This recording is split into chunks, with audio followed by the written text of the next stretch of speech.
नमस्कार दोस्तों, हम फिर से लेकर आ चुके हैं आप लोगों के लिए सुबह की सभी ताजा और बड़ी खबरें। एक एक कर आपको सारी खबरों की जानकारी देंगे। आज देश दुनिया में क्या कुछ हो रहा है, लेकिन उससे पहले दोस्तों एक नजर डालेंगे सुर्खियों पर। प्रधानमंत्री नरेंद्र मोदी के ऊपर गरजे राहुल गांधी, बोले युवाओं को रोजगार नहीं दे सकती मोदी सरकार, सिर्फ झूठ का परपंच करती है। सोनिया गांधी के मंथन में उठे कई सवाल, बोले एक बार फिर से कांग्रेस करेगी वापसी। जी, भारतीय जनता पार्टी की नफरत को करेगी खत्म। ज्ञान व्यापी मस्जिद में दोस्तों दूसरे दिन में भी 50% सर्वे हुआ पूरा। लोगों ने जमकर उठाए जो है ज्ञान व्यापी मस्जिद के सर्वे पर सवाल। वहीं पर असदुद्दीन ओवैसी का कांग्रेस के ऊपर बड़ा हमला, बोले कांग्रेस ज्ञान व्यापी पर क्यों नहीं बोल रही। आपको बताएंगे दोस्तों कांग्रेस ने बोला है ज्ञान व्यापी के ऊपर, और हम ये भी बाकायदा लाइव डिबेट में इसके बारे में भी बताएंगे। वहीं पर अगली बड़ी खबर में हम आपको बताएंगे दोस्तों, भारतीय जनता पार्टी के ऊपर फूटा उद्धव ठाकरे का गुस्सा, बोले आरएसएस नहीं है देशभक्त। जी हां, बीजेपी और आरएसएस देशभक्त नहीं है, सीधा ऐलान कर दिया ठाकरे साहब ने। वहीं पर अगली बड़ी खबर में हम आपको बताएंगे दोस्तों, जी दरअसल आपको बता दें ममता बनर्जी होंगी 2024 में प्रधानमंत्री। दरअसल आपको बता दें एक वेबसाइट खोली गई है जिसके द्वारा ये बताया गया है कि अब ममता बनर्जी को 2024 में बनाया जाए प्रधानमंत्री। वहीं पर अगली बड़ी खबर में हम आपको बताएंगे दोस्तों, नवनीत राणा को लगी मिर्ची, बोले कमजोर प्रधानमंत्री हैं, कमजोर जो है मुख्यमंत्री है उद्धव ठाकरे। वहीं पर अगली बड़ी खबर में हम आपको बताएंगे दोस्तों, जी दरअसल आपको बता दें भारतीय जनता पार्टी के खिलाफ फूटा जमकर अखिलेश यादव का गुस्सा, बोले बीजेपी ने देश में बेरोजगारी महंगाई चरम सीमा पर ला दी है। वहीं पर अगली बिग ब्रेकिंग में हम आपको बताएंगे दोस्तों, जी दरअसल आपको बता दें बीजेपी को लगेगा बड़ा झटका। आपको बता दोस्तों त्रिपुरा में बगावत शुरू। दरअसल त्रिपुरा का सीएम बदलते से ही दोस्तों, विप्लव देव को बदलते से ही जो सियासत तेज हो गई है। वहीं पर अगली बड़ी खबर में हम आपको बताएंगे दोस्तों, ममता बनर्जी ने बोला बीजेपी के ऊपर बड़ा हमला, बोले फिलहाल हार के डर से बदला त्रिपुरा का सीएम। दरअसल दोस्तों त्रिपुरा में ममता बनर्जी मजबूत नजर आ रही है और यही कारण है जो बीजेपी को अब डर लग रहा है। इसके बारे में भी आपको विस्तार से बताएंगे। तो सारी खबरें दोस्तों फटाफट अंदाज में देंगे, एक एक कर देंगे। फिलहाल चलिए बढ़ते हैं सबसे पहली और सबसे बड़ी खबर की ओर। दरअसल दोस्तों आपको बता दें प्रधानमंत्री नरेंद्र मोदी के ऊपर जमकर गरजे राहुल गांधी, बोले देश के बेरोजगारों को नौकरी नहीं दे सकती मोदी सरकार। दरअसल दोस्तों राहुल गांधी ने एक बार फिर से केंद्र सरकार पर हमला बोल दिया है। आपको बताया दोस्तों चिंतन शिविर के बीच में राहुल गांधी ने केंद्र सरकार पर हमला बोला। राहुल गांधी का कहना है कि प्रधानमंत्री ने कहा था कि वो 2 करोड़ लोगों को रोजगार देंगे, लेकिन आज युवा बेरोजगारी की दलदल में धंसता चला जा रहा है। राहुल गांधी ने केंद्र सरकार पर निशाना साधते हुए कहा कि चाहे कुछ भी हो जाए मोदी सरकार युवाओं को नौकरी नहीं दे सकती। वो युवाओं को जो है यहाँ पर दोस्तों आप समझिए बेरोजगारी में ही झोंकना चाहती है। राहुल गांधी ने कहा कि हमारे देश में सबसे ज्यादा महंगाई है, इतनी ज्यादा महंगाई पिछले समझिए दोस्तों 5 दशकों से नहीं हुई। राहुल ने कहा कि प्रधानमंत्री नरेंद्र मोदी से अगर विकास की या बेरोजगारी की बात करो तो वो इस मुद्दों पर नहीं बोलते। जाहिर दोस्तों साफ दिखाई दे रहा है जिस तरीके से आज देश का युवा बेरोजगार होता चला जा रहा है। इसको लेकर दोस्तों देश में सवाल उठ रहे हैं। सवाल इसलिए भी उठ रहे हैं दोस्तों क्योंकि देश की जो राजनीति है वो कहीं ना कहीं एक तरीके से डामाडोल हो चुकी है। ये बात दोस्तों आप भी जानते हैं कि देश की परिस्थितियां किधर बदल रही हैं। युवाओं को रोजगार की जरूरत है, लेकिन नरेंद्र मोदी ने सिर्फ जुमला जो है यहां पर दोस्तों छोड़ रखा है। इस देश का प्रधानमंत्री कहता है कि हमने देश में विकास किया है। बताइए कौन सा विकास हुआ है दोस्तों। देश में बेरोजगारी चरम सीमा पर पहुंच गई है, महंगाई लगातार बढ़ती चली जा रही है। मध्य प्रदेश समेत कई राज्य दोस्तों महंगाई की चपेट में डूबते चले जा रहे हैं। कर्जा चरम सीमा पर चढ़ गया है, लेकिन उसके बाद भी अगर देश का प्रधानमंत्री ये कहे कि जो है यहां पर इस देश का प्रधानमंत्री अगर कहे कि इस देश में जो यहां पर महंगाई नहीं है, तो फिर आप समझ लीजिए दोस्तों कि इस देश का प्रधानमंत्री सबसे बड़ा झूठा है। फिलहाल चलिए बढ़ते हैं अगली बिग ब्रेकिंग की तरफ। बता दोस्तों अगली जो बड़ी खबर निकल कर आ रही है आपको बता दोस्तों, चिंतन शिविर में ढूंढ लिया कांग्रेस ने 2024 में जीतने का तरीका। भारतीय जनता पार्टी को लगा बड़ा झटका। दरअसल दोस्तों सोनिया गांधी ने मोदी सरकार के ऊपर बड़ा हमला बोल दिया। सोनिया गांधी का कहना है कि आज देश में नफरत की राजनीति की जा रही है और हम वापस लौटेंगे। सोनिया गांधी ने कहा कि इस बात को मानने में कोई परहेज नहीं होना चाहिए कि हमारा जो कनेक्ट है वो जनता से टूट गया है। आज जरूरत जरूरत है कि कांग्रेस के सभी नेता जो है जनता के बीच में जाएं और अपना एक कनेक्ट बनाएं। दरअसल दोस्तों आपको बता दें, आप सोच रहे होंगे कांग्रेस इतनी जल्दी जल्दी इतने बड़े बड़े फैसले क्यों ले रही है। इसके दो रीजन है दोस्तों। पहला तो यह कि 2024 के चुनाव बहुत जल्द आएंगे। दूसरा ये दोस्तों कि जो प्रशांत किशोर के राइट हैंड थे, जो बीजेपी के साथ काम कर रहे थे, मनु गोलू, उन्होंने बीजेपी को छोड़कर कांग्रेस का दामन थामा था पिछले महीने ही, अभी 2-4 महीने ही हुए। और दोस्तों मनु गोलू के आने के बाद प्रशांत किशोर की भी एंट्री हो गई थी कांग्रेस में। प्रशांत किशोर ने जो 600 पन्नों का प्रेजेंटेशन सौंपा था उसमें दोस्तों कई अहम और बड़े फैसले भी थे, और यही कारण है दोस्तों जो ये फैसले कांग्रेस को मजबूत बनाने का काम कर रहे हैं। इसीलिए दोस्तों सोनिया गांधी ने कहा कि हमें इस बात को मानने में, ये बहुत अच्छी बात की दोस्तों सोनिया गांधी ने, कि हमें इस बात को मानने में परहेज बिल्कुल नहीं करना चाहिए कि हमारा जो कनेक्शन है वो जनता से टूट चुका है। और ये बात दोस्तों बिल्कुल सच है। आप देखिए कि इतने दिनों में जो चुनाव हुए इस दौरान सोनिया गांधी जी ने जो कहा है उस बात को सीरियसली लेना चाहिए। इतने दिनों में जितने भी चुनाव हुए उसमें दोस्तों कहीं ना कहीं पार्टी पिछड़ी रही, और यही कारण रहा दोस्तों जो कांग्रेस की जगह जगह हार हुई। लेकिन अब जो कांग्रेस ने 5 राज्यों में करारी मिली हार के बाद से जो मंथन किया, जो दोस्तों अपनी जगह जगह लोगों के इस्तीफे मारे, ये बिल्कुल सही काम किया गया है। क्योंकि दोस्तों अब दिखाई दे रहा है कि कांग्रेस 2024 के लिए अपनी कमर कस रही है। देखिए दोस्तों सिंपल सी बात है कि अगर आप किसी से रेसलिंग करने जा रहे हैं, अगर आपका किसी पहलवान के साथ कुश्ती है, जब तक दोस्तों आप दाव पेच नहीं सीखेंगे, आप कितने ही तगड़े हो, आपके अंदर कितनी ताकत हो दोस्तों, आप हार जाएंगे। क्योंकि आपको दाव पेच नहीं आते पहलवानी के। अगर आप सीख जाएंगे तो आपको जीतने में बहुत आसानी होगी, और यही कांग्रेस कर रही है। जो उसको दाव पेच भूल गई है कांग्रेस, जो दाव पेच खेल नहीं पा रही थी बीजेपी के सामने दोस्तों, वो कहीं ना कहीं इस बार कांग्रेस कर दिखाएगी। भरोसा है दोस्तों कि प्रशांत किशोर ने जो आग फूकी है कांग्रेस में, थोड़ा बहुत तो उसका असर होगा। हाँ, हम ये जरूर मान सकते हैं कि प्रशांत किशोर को कांग्रेस में कांग्रेस अगर ले लेती प्रशांत किशोर को तो और भी ज्यादा बढ़िया होता। लेकिन ठीक है, आने वाले समय में कांग्रेस अच्छा करेगी।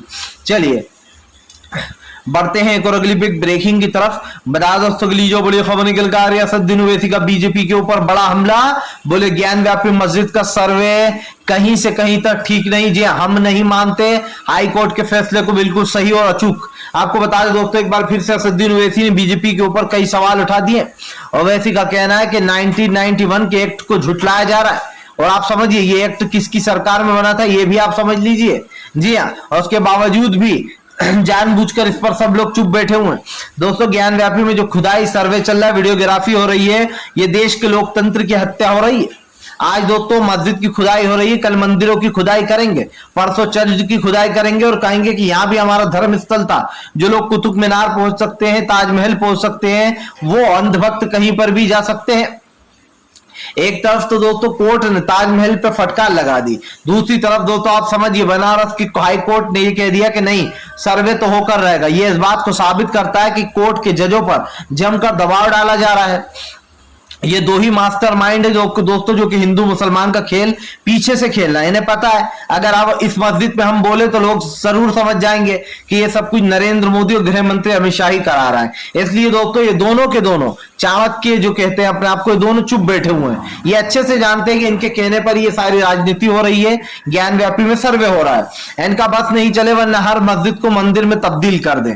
आप समझिए आज हमारे जो हिंदू और मुस्लिम भाइयों का भाईचारा इसको खत्म करने की कोशिश की जा रही है। लेकिन अफसोस की बात यह है कि अब की बार बीजेपी अपने नापाक इरादों में जो पास नहीं हो पाएगी, क्योंकि ओवैसी ने साफ ऐलान कर दिया है कि इस बार अगर मस्जिद की तरफ आंख उठाकर देखा तो सड़कों पर मुसलमान दिखाई देगा और जहां नजर जाएगी वहां पर सड़कें फुल नजर आएंगी। जी हाँ, भारत की में दोस्तों इतनी जेलें नहीं होंगी जितने मुस्लिम कैदी हो जाएंगे। फिलहाल चलिए बढ़ते हैं अगली बिग ब्रेकिंग की तरफ।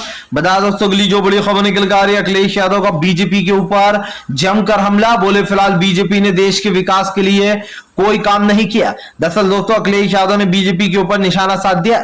अखिलेश यादव का कहना है कि ये लोग फर्जी लोग हैं जो सिर्फ वादे करते हैं और वादे कर कर मुकर जाते हैं। दरअसल दोस्तों आपको बता दें अब की बार अखिलेश यादव पिछली बार वाली गलती बिल्कुल नहीं दोहराना चाहते जो उन्होंने लोकसभा में दोहराई थी। अब की बार दोस्तों अखिलेश यादव जो है बीजेपी पर लगातार हमलावर खबर है।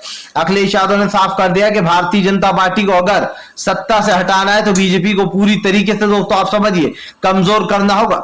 ऐसे में दोस्तों अखिलेश यादव अपने काम पर बखूबी लगे हुए हैं, लेकिन अखिलेश की बात को झुटलाया भी नहीं जा सकता। उत्तर प्रदेश में दोस्तों धीरे धीरे कर आप समझिए कानून की धज्जियां उड़ाई जा रही, क्राइम रेट लगातार बढ़ता चला जा रहा है, सिर्फ बुलडोजर की कार्रवाई से काम नहीं चलने वाला। ऐसे में दोस्तों अखिलेश यादव ने बीजेपी के ऊपर निशाना साधते हुए कहा है कि पहले भारतीय जनता पार्टी ये बताए कि वो देश के विकास में, देश के हित में क्या काम कर रही है। अखिलेश यादव ने कहा कि बीजेपी के झूठ उजागर हो गए। जी आप समझिए दोस्तों, सबका साथ सबका विकास सिर्फ ढोंग था। अखिलेश ने कहा कि ये ढोंग सबके सामने आ चुका है, आगे नहीं चलने वाला। अखिलेश यादव यही नहीं रुके, अखिलेश ने बीजेपी के ऊपर हमला बोलते हुए कहा कि भारतीय जनता पार्टी देश की जनता को जवाब दे कि फिलहाल देश के विकास के लिए बीजेपी ने किया ही क्या है। जाहिर सी बात है दोस्तों, अखिलेश यादव जो सवाल पूछ रहे हैं यही सवाल आम जनता भी पूछ रही है, लेकिन मुझे नहीं लगता दोस्तों कि बीजेपी के पास कोई भी ऐसे सवाल का जवाब है जो वो दे सकती है। और दोस्तों ये बात तो साबित हो जाती है कि उत्तर प्रदेश के जो अभी चुनाव हुए थे उसमें हाल ही में जो वादे किए गए थे दोस्तों, युवाओं को नौकरियां देंगे, बेरोजगारी खत्म करेंगे, लेकिन दोस्तों ऐसा कुछ हुआ नहीं। युवा आज भी सड़कों पर है, पेपर आज भी लीक हो रहा है, राशन अब जो लोग 5 किलो राशन के लिए वोट दे रहे थे अब उनका राशन भी बंद होने वाला है। चलिए बढ़ते हैं एक और अगली बिग ब्रेकिंग की तरफ।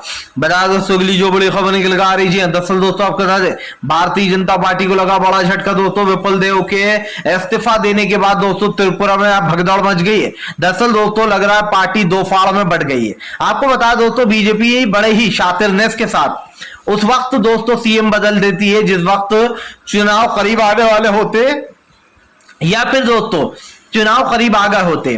आपको बताता चलूं दोस्तों इन दिनों बीजेपी बहुत ही चालाकी से अपना काम कर रही है।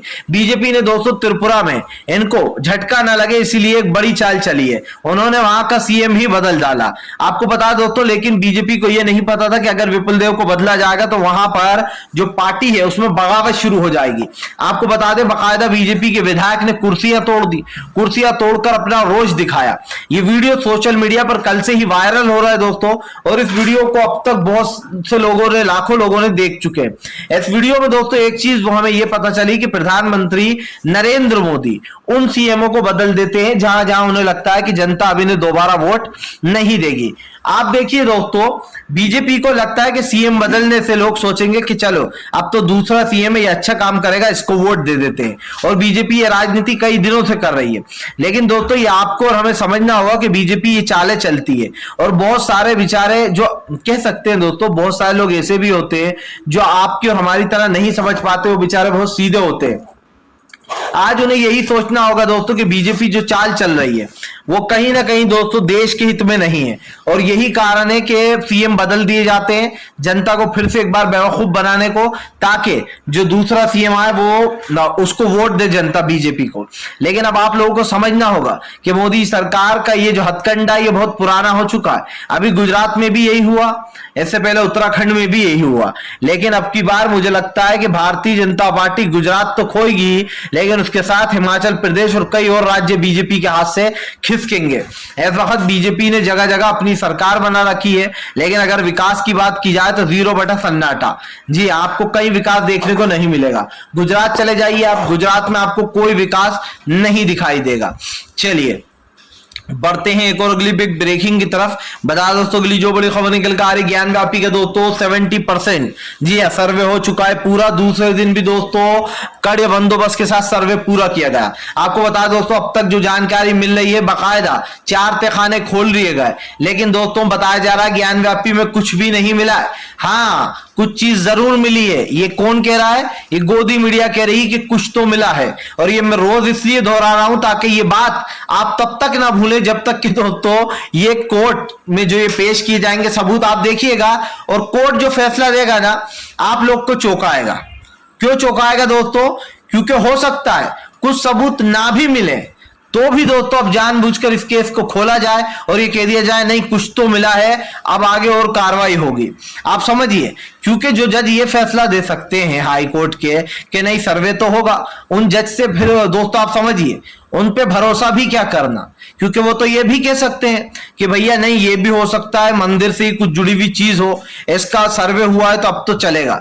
और हो सकता है इन चीजों को दोस्तों आपके सामने रखा जाए, ये कहा जाए कि देखिए हमें बहुत बड़े बड़े तथ्य मिले हैं, या फिर दोस्तों घोटालेबाजी भी की जाए, कुछ गलत तरीके से वहां पर कोई मूर्तियां रखी जाए जैसे बाबरी में हुआ था, तो निशाना मुसलमानों पर साध रखा है। सिंपल सी बात है, ये बात सच है दोस्तों कि लोगों को कोर्ट से उम्मीद होती है, लेकिन जब से बीजेपी आई है दोस्तों मुसलमानों का जो विश्वास है खास कर हाई कोर्ट से, वो हाई कोर्ट और सुप्रीम कोर्ट से मुसलमानों का विश्वास कहीं ना कहीं डगमगा गया है। इसका एक कारण यह है दोस्तों कि बाबरी मस्जिद का जो फैसला आया था और उसके बाद मुसलमानों को लगा कि अब तो भाई मुसलमानों के हित में कोर्ट फैसला देने से रहा, और जो इस वक्त हो रहा है ये आप और हम बखूबी देख रहे हैं। ऐसा नहीं है कि ये मैं बोल रहा हूं या आप बोल रहा हूं सिर्फ इसीलिए मानना रह जाता है, ये हो रहा है दोस्तों, ये लोग देख रहे हैं। कुणाल कामरा का वो ट्वीट याद कीजिए दोस्तों, जो कि स्टेडियम कॉमेडियन है कुणाल कामरा, उन्होंने बकायदा सुप्रीम कोर्ट के ऊपर भगवा रंग पोत दिया था और बीजेपी का झंडा लगा दिया था और लिख दिया था कि जो है यहाँ पर बीजेपी का, बेसिकली उन्होंने ये बताने की कोशिश की थी कि भगवाधारी कोर्ट या फिर बीजेपी का कोर्ट। ऐसे में दोस्तों जो सुप्रीम कोर्ट है उन्होंने जमकर कुणाल कामरा की आलोचना भी की थी और उनसे सवाल का जवाब भी मांगा था, लेकिन कुणाल कामरा फिर भी नहीं माने थे। उन्होंने उसके बाद भी सुप्रीम कोर्ट के बारे में एक के बाद एक ट्वीट किए, जिसके बाद दोस्तों सुप्रीम कोर्ट ने, आप समझिए सुप्रीम कोर्ट का जवाब सुनिए, सुप्रीम कोर्ट ने कहा कि ऐसे ट्वीट नहीं करना चाहिए न्यायपालिका के बारे में। कुणाल कामरा ने जो रिप्लाई दिया वो सुनने लायक था और बहुत ही मस्त भी था, इसलिए था कि अगर इतना ही बुरा लगता है तो फैसले जो दिए जा रहे हैं उस पर भी एक बार फिर से सोचना होगा, वरना लोगों का विश्वास ऐसे ही उठेगा। कुणाल कामरा ने कहा था कि हम तो ट्वीट करेंगे, अगर हमारे ट्वीट सुप्रीम कोर्ट को अच्छे नहीं लगते तो वो ना देखें। आप समझिए कितनी बड़ी बात बोल गए थे कुणाल कामरा। चलिए बढ़ते हैं एक और अगली बिग ब्रेकिंग की तरफ। बता दोस्तों अगली जो बड़ी खबर निकल कर आ रही है दोस्तों, कांग्रेस निकालेगी अपनी जी हां दोस्तों, आपको जनता दरअसल एक यात्रा निकालने वाली कांग्रेस जनता से कनेक्ट करने के लिए। आपको बता दोस्तों इस यात्रा में सारे के सारे जितने भी कांग्रेस के नेता है दोस्तों वो इस यात्रा में शामिल होंगे और लोगों से कनेक्ट बनाएंगे, लोगों तक जाएंगे, लोगों की बात भी सुनेंगे और लोगों को अपनी आवाज भी सुनाएंगे। आपको बता दें सोनिया गांधी ने यह फैसला लिया है कि कांग्रेस की बड़ी रैली निकाली जाएगी, बड़ा तबका निकाला जाएगा और वो लोग जनता से कनेक्ट करेंगे, जनता किससे सवाल पूछेंगे, जनता को अगर परेशानियां है दोस्तों तो उसको हल करने की कोशिश की जाएगी। देखिए दोस्तों इंसान तभी मजबूत होता है जब वो जमीन पर रहकर उन जमीनी स्तर या फिर उन जमीनी लोगों से मिले जिनको जो प्रॉब्लम है। ये तो सभी जानते हैं दोस्तों कि जो जी रहा है उसे कभी ना कभी तो मरना है, लेकिन दोस्तों जिंदगी इतनी छोटी भी नहीं होती जितना इंसान सोचता है। ऐसा तो है नहीं, सबको पता है दोस्तों कि एक ना एक दिन हमें मरना है, लेकिन लोग कमाते हैं और खाते हैं। क्यों दोस्तों?